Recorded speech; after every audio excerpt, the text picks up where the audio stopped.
Oi, meu nome é Cristiane Santos Totilo, eu sou formada em Educação Física e estou cursando a segunda licenciatura em Pedagogia na Uninter. E hoje eu estou aqui para apresentar para vocês o estágio de Gestão Educacional. O conteúdo que eu vou apresentar para vocês são as aulas de reforço. Para isso, eu usei como competência a pesquisa, investigação, comunicação, resolução de problemas, análise, interpretação e a síntese das informações e dos conhecimentos. Os objetivos são apropriar-se de diferentes processos de pesquisa e buscas de informação, por meio dessas ferramentas digitais, né?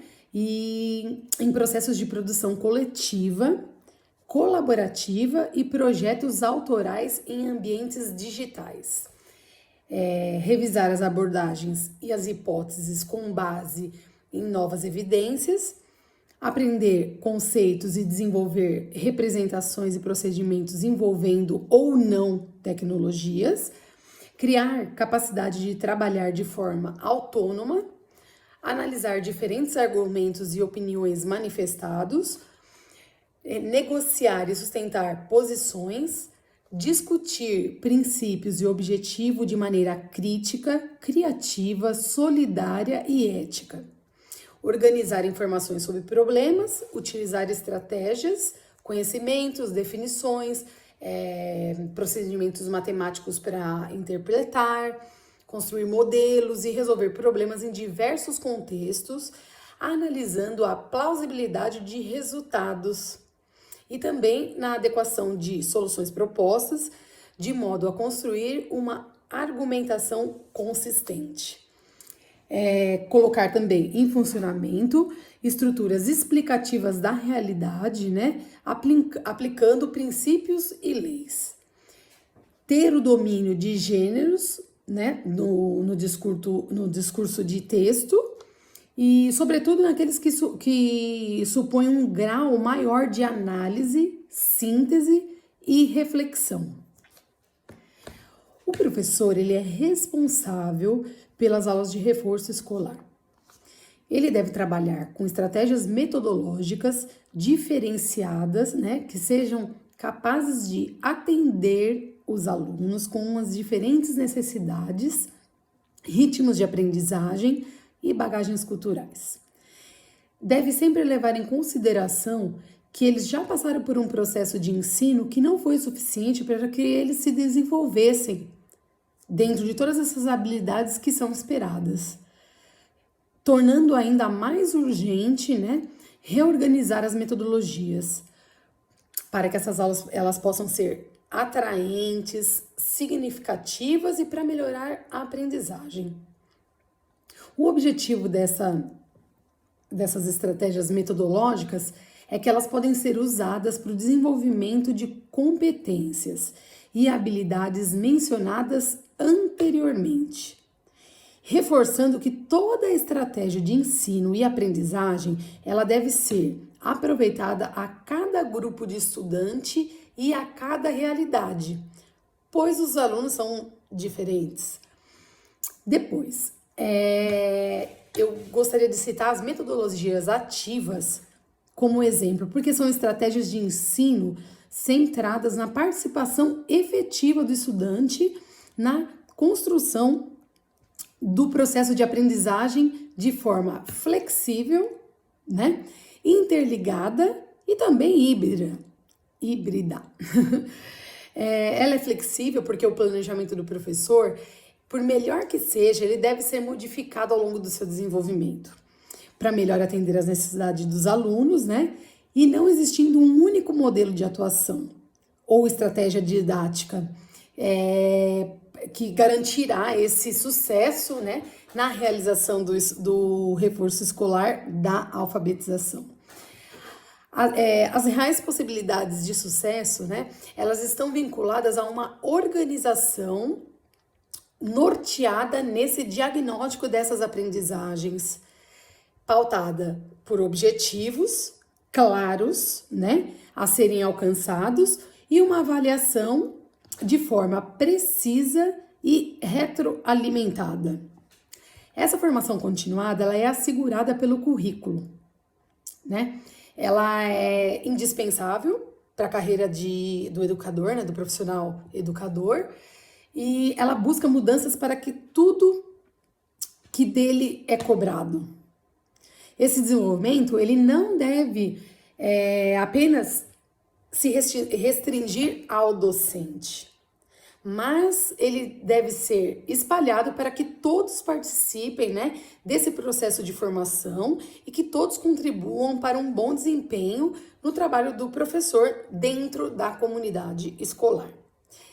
Aí, de posse com esse diagnóstico de aprendizagem, né, dos estudantes, os professores, juntamente com a equipe pedagógica da escola, deverão fazer uma análise pedagógica desses resultados, né, para reorganizar o ensino que vai ser proposto a esses alunos.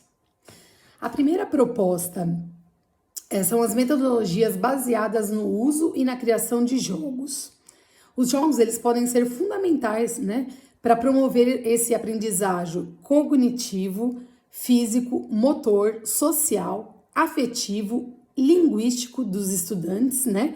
Porque eles favorecem, a princípio, a cooperação, o protagonismo, a liderança, a competição e, ao mesmo tempo, ele desenvolve atividades como concentração, memória, atenção e raciocínio lógico. Esses componentes curriculares, como língua portuguesa, matemática, estatística, por meio dessas aulas mais modernas, lúdicas e atrativas, conseguem ser melhor desenvolvidas e melhor absorvidas por esses alunos.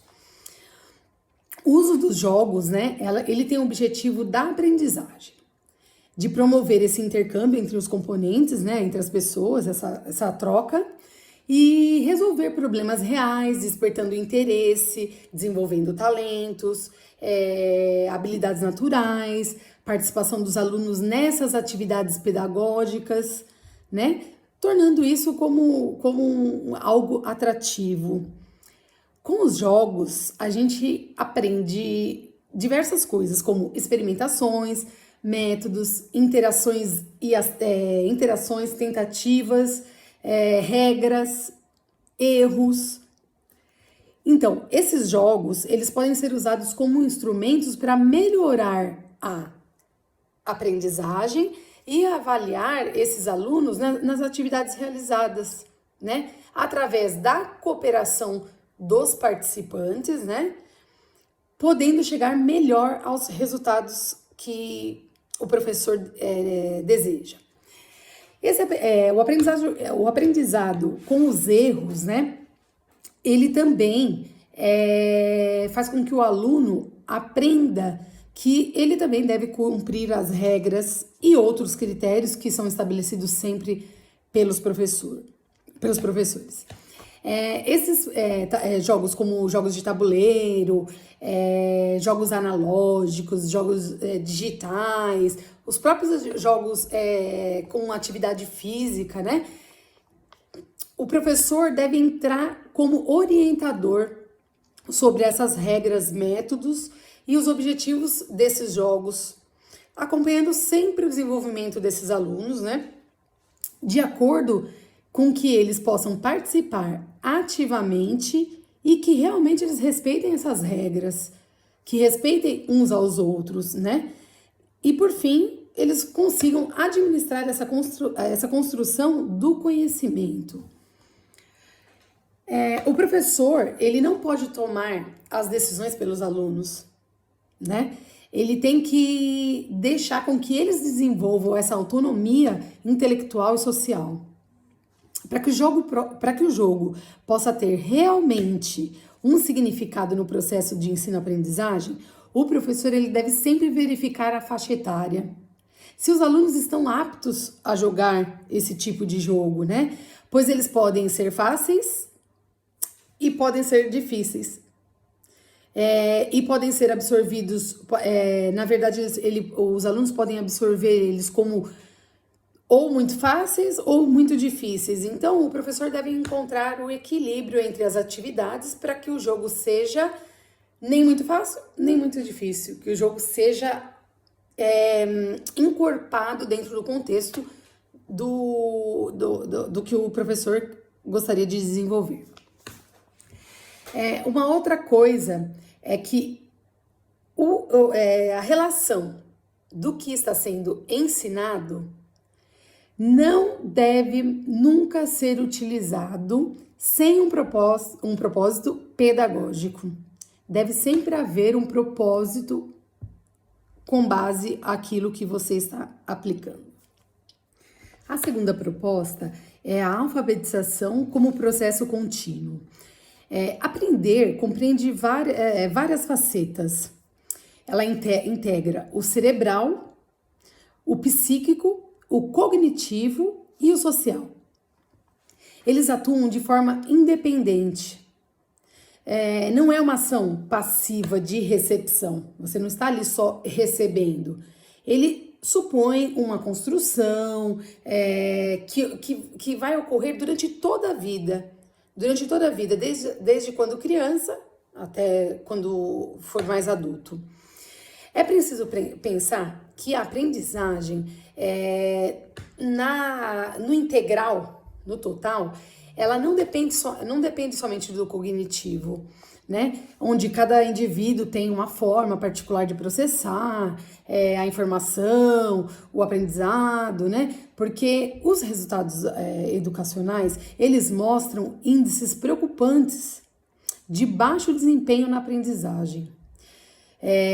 Muita retenção, evasão, abandono escolar, principalmente nos anos do ensino fundamental e no ensino médio. Algumas pesquisas e avaliações educacionais apontam isso como uma alfabetização deficitária, né? Que não é garantida aos estudantes durante a trajetória escolar. Para a gente poder entender toda essa complexidade, né, que envolve esse ato de ensinar, de aprender, pressupõe entender que a heterogeneidade é intrínseca, né, aos processos educativos, ou seja, cada um tem o seu jeito de aprender. E que aprender a ler e escrever, ele significa ter uma competência de usar a leitura e a escrita nas práticas sociais cotidianas, vividas por cada indivíduo. E a dificuldade de aprender geralmente não é por falta de capacidade, mas sim pela necessidade e vivência de uma estratégia mais específica e mais direcionada. Porque cada aluno tem uma forma de aprender, tem uma forma de absorver aquele conteúdo que está sendo passado. Então, como eu dizia na outra atividade, o equilíbrio ajuda com que essa trajetória seja mais fácil. Os estudantes, eles iniciam o percurso deles com diferentes conhecimentos e diferentes habilidades. Todos são diferentes, cada um vive algo. E se dá também uma evolução durante esse percurso, porque ao chegar no final do ano, alguns podem não apresentar os conhecimentos esperados para o ano em curso, né? A gente propõe um conteúdo durante aquele ano e a criança não consegue atingir esse método. Só que nós devemos saber que todos estão agregados a saberes e que é preciso que nós possamos identificar, valorizar e tentar entender essas conquistas dos alunos, né? E utilizando um diagnóstico para esse planejamento dessas estratégicas didáticas específicas, para que possamos alcançar esses estudantes, incentivando eles a continuar sempre com essa construção do conhecimento.